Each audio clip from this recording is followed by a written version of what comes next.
आप लोगों ने अपनी किताबों में जरूर पढ़ा होगा कि भारत एक सोने की चिड़िया था। सोने की चिड़िया था नहीं, सोने की चिड़िया है। चलो मैं एक अच्छी खबर सुनाता हूं। यूपी के सोनभद्र में 40 साल की कड़ी मेहनत के बाद हमारे भूगर्भ शोधकर्ताओं को 3600 टन सोना यानी कि 36 लाख किलो सोना मिला है, जिसकी कीमत 1.5 लाख अरब रुपए आकी गई है। हमारी आरबीआई के पास भी अभी तक 1,20,000 अरब का ही सोना था, और अगर ये हमारे राजस्व में जुड़ गया तो हमारी ये बात सच हो जाएगी। सो गाइस, इससे हमारा जीवन स्तर भी सुधरेगा और देश के लिए अच्छे हालात भी पैदा हो जाएंगे। अगर खबर अच्छी लगी हो तो एक बार चैट सेक्शन में लिखना मत भूलिएगा। वो 5,000 रुपए पर मंथ पर एक रेस्टोरेंट में गाना गाता था। एक दिन उसने अपने गाने का वीडियो फेसबुक पे अपलोड किया, जिसे एक बड़ी कंपनी ने देखा और उसे गाने का ऑफर दे दिया। उस बंदे ने 10 ही दिन में मेहनत करके 7 गाने रिकॉर्ड किए, लेकिन उस बड़ी कंपनी ने एक भी गाना सेलेक्ट नहीं किया। उस बंदे का दिल टूट गया, लेकिन उसने हार नहीं मानी। फिर उसके बाद उसने अपने मोबाइल से फनी वीडियोस को फेसबुक पे अपलोड करना शुरू किया। वही सेम वीडियोस उसने यूट्यूब पे भी डालना शुरू किया। पहले कोई खासा रिस्पॉन्स नहीं था, लेकिन उस बंदे ने सेम सेटअप के साथ 100 के करीब वीडियोस बना डाली, और उसी में से एक वीडियो पाकिस्तान में सुपर वायरल हो गई, और उसके बाद उस बंदे ने पीछे मुड़ के कभी नहीं देखा। और आज वो बंदा इंडिया में सबसे ज्यादा फॉलोवर्स के साथ नंबर 1 यूट्यूबर है। सर्जन कहां से लाऊं? अरे हमसे बड़ा सज्जन कोई पैदा नहीं हुआ। अरे सर्जन गाइस, अपनी मेहनत के दम पे एक साधारण सा बंदा कहां से कहां तक पहुंच सकता है, ये आप भुवन बाम से सीख सकते हैं। तो उस बंदे के लिए एक हार्ट तो बनता है। गाइस, आप लोगों ने वीडियो बनाने के लिए या फिर वीडियो देखने के लिए स्मार्टफोन तो खरीदा होगा। कौन सी कंपनी का खरीदा है? ओप्पो का, वीवो का, रियलमी का या फिर वन प्लस का? अब आप लोग ये सोच रहे होंगे कि सारी कंपनियां डिफरेंट है, लेकिन आपको जान करके हैरानी होगी कि ये सारे स्मार्टफोन एक ही कंपनी ओन करती है, जिसका नाम है BBK, जो कि चाइना की कंपनी है। और आज के समय में ये वर्ल्ड की second largest smartphone manufacturing company है, जिसके CEO अलग है, जिनके ब्रांड एम्बेसडर अलग हैं, जिनकी मार्केटिंग स्ट्रेटेजी अलग है, लेकिन ओनर एक ही है, जिसका नाम है डॉन योंग पिंग।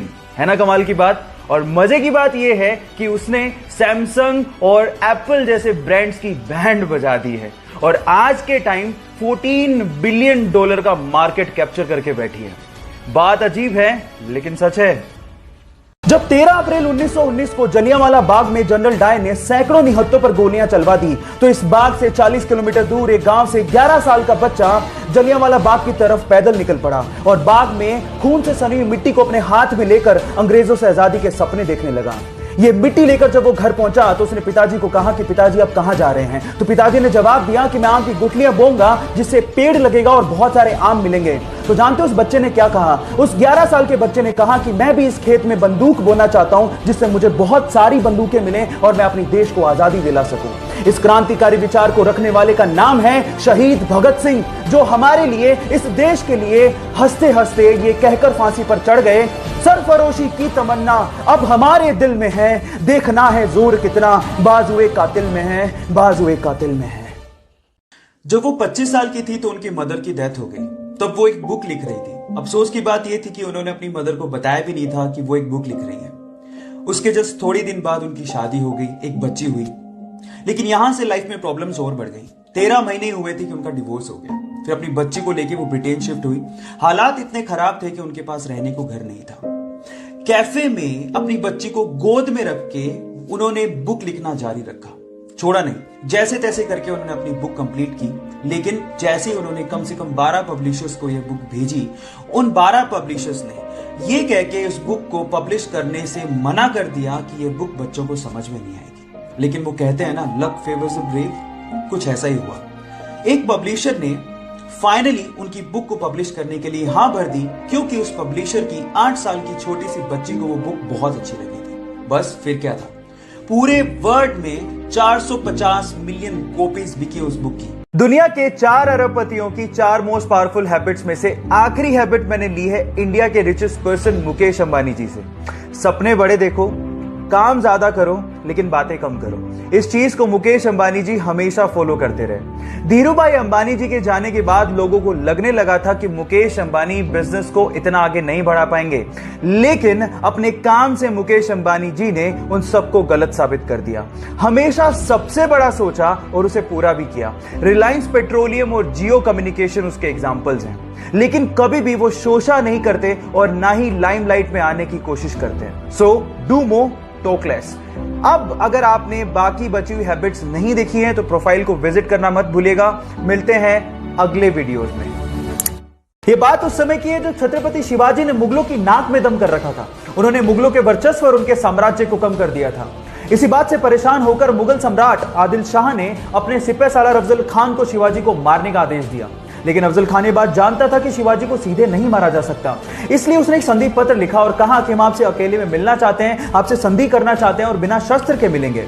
इस बात के लिए शिवाजी तैयार हो गए, लेकिन जब शिवाजी अफजल खान से मिलने गए तो अफजल खान ने गले लगने के बहाने उनकी पीठ पे खंजर से वार कर दिया, लेकिन शिवाजी उसके लिए तैयार थे। उन्होंने लोहे का कवच पहन रखा था, वो बच गए, लेकिन उन्होंने अपने हाथ में पहन रखे सिंह नख से अफजल खान के पेट में वार किया और उनकी आंतड़ियों को बाहर निकालते हुए कहा कि हम मराठा धोखा करते नहीं, लेकिन धोखा देने वाले को छोड़ते नहीं। वो अपनी मां के साथ रूस रहता था, लेकिन घर के हालात ऐसे थे कि घर में बिजली तक नहीं थी, जिसकी वजह से उन्हें रूस छोड़ के अमेरिका जाना पड़ा।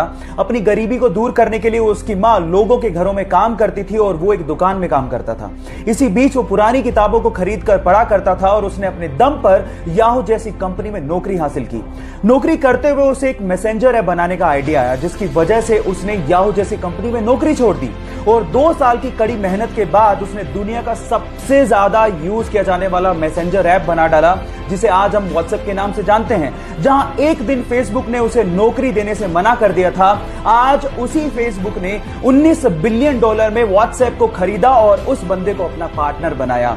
Yes guys, I am talking about Jen Kong. यहां सीखने लायक बात यह है कि अगर आपको अपने आप पे विश्वास है तो परिस्थितियां चाहे कुछ भी हो, आप जिंदगी में कुछ भी हासिल कर सकते हो। लोगों को हंसाना बहुत मुश्किल काम है, लेकिन एक बंदा ये काम करके लोगों के दिलों में अपनी जगह बना चुका है। गाइस, मैं बात कर रहा हूं कपिल शर्मा की, लेकिन ये काम उसके लिए इतना आसान नहीं था।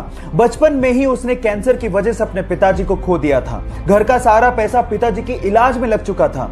उसके पिताजी हेड कांस्टेबल थे, चाहता तो वो उनकी जगह अपनी जॉब ले सकता था, लेकिन उसने कॉमेडी के अपने पैशन को फॉलो करने की ठानी। इसके लिए उसने द ग्रेट लाफ्टर चैलेंज में पार्टिसिपेट किया। पहली बार तो वो सेलेक्ट ही नहीं हो सका, लेकिन दूसरी बार उसने फिर से कोशिश की और ना सिर्फ इस बार वो सेलेक्ट हुआ, बल्कि उसने शो को जीता भी। उसके बाद उसने जिंदगी में कभी पीछे मुड़ के नहीं देखा।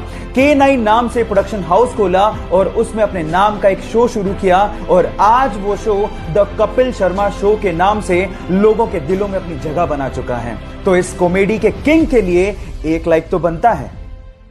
जब वो अपनी पहली सोलो मूवी रिलीज रॉकी का इंतजार कर रहा था तो उसके 3 दिन पहले उसकी मां का देहांत हो गया। वो अपनी मां से बहुत ज्यादा प्यार करता था। इस गम को भुलाने के लिए उसने ड्रग्स का सहारा लेना शुरू कर दिया, लेकिन ड्रग की लत ने उसे मार दिया। 2 साल तक ड्रग की लत को छुड़ाने के लिए वो यूएस रहा, लेकिन उसके बाद जब उसने कमबैक किया तो खलनायक जैसी मूवी में अपनी एक्टिंग का लोहा मनवा दिया। लेकिन प्रॉब्लम्स यही खत्म नहीं हुई। 1993 के बम धमाकों में अवैध हथियार रखने के चक्कर में उसे जेल भेज दिया गया, लेकिन फिर से जब रिहा हुआ तो वास्तव जैसी मूवी में फिल्म फेयर अवार्ड जीते और उसके बाद मुन्ना भाई जैसी मूवी में राष्ट्रीय पुरस्कार तक जीते। लेकिन प्रॉब्लम्स यही खत्म नहीं हुई। 2013 में अदालत ने उसे फिर से दोषी पाया और 5 साल की कैद की सजा सुना दी। इतने उतार चढ़ाव देखने वाले हमारे संजू बाबा आज भी अपनी एक्टिंग के दम पर बॉलीवुड में अपना एक अलग मुकाम बनाए हुए हैं। तो अपने संजू बाबा के लिए एक लाइक तो बनता है। सन 1954 में 92 यात्रियों के साथ एक फ्लाइट जर्मनी से ब्राजील की तरफ उड़ान भरती है। 18 घंटे का ये सफर था, लेकिन महीनों निकल गए, वो फ्लाइट कभी लैंड ही नहीं हुई। लोगों ने मान लिया था कि नीला आसमान उस फ्लाइट को निगल चुका है। फाइलें बंद, सेंटियागो की फ्लाइट्स पूरी तरह से बंद कर दी गई। लेकिन उसके बाद जो हुआ आप लोगों को सुनना चाहिए। ठीक 35 साल बाद सन 1989 में वही फ्लाइट ब्राजील के एयरपोर्ट पे लैंड करती है। वहां की अथॉरिटीज ने पायलट से कांटेक्ट करने की कोशिश करी, लेकिन कोई जवाब ही नहीं मिला। उसके बाद वो लोग फ्लाइट पे चढ़े, लेकिन जो उन्होंने देखा वो हैरान कर देने वाला था। सिर्फ उन लोगों के कंकाल कुर्सी की पेटियों के साथ बंधे हुए थे। जब वो कॉकपिट की तरफ भागे तो पायलट के भी कंकाल ही बंधे हुए थे। अब सवाल यह है कि अगर पायलट के कंकाल ही बंधे हुए थे तो फ्लाइट लैंड कैसे हुआ? विज्ञान ने बहुत तरक्की कर ली है, लेकिन ऐसी बहुत सारी घटनाएं हैं जिनका जवाब विज्ञान के पास भी नहीं है। डॉक्टर्स ने उसे 15 साल की उम्र में उसकी हार्ट प्रॉब्लम्स को देखते हुए कहा कि या तो वो फुटबॉल खेलना छोड़ दे या फिर वो डिफिकल्ट हार्ट सर्जरी करवाए जिसमें उसकी जान जाने का खतरा हो सकता है। फुटबॉल खेलने का जुनून इतना सवार था कि उसने वो हार्ट सर्जरी करवाई। अपने इसी फुटबॉल के जुनून के चलते ये माली का बेटा आज विश्व का सबसे महंगा फुटबॉल खिलाड़ी बना है। Yes, I am talking about Cristiano Ronaldo, जो सिर्फ फुटबॉल खेलकर 700 करोड़ रुपया सालाना कमाता है। क्या आप में है ऐसा जुनून? और अगर है तो जीत आपकी पक्की है।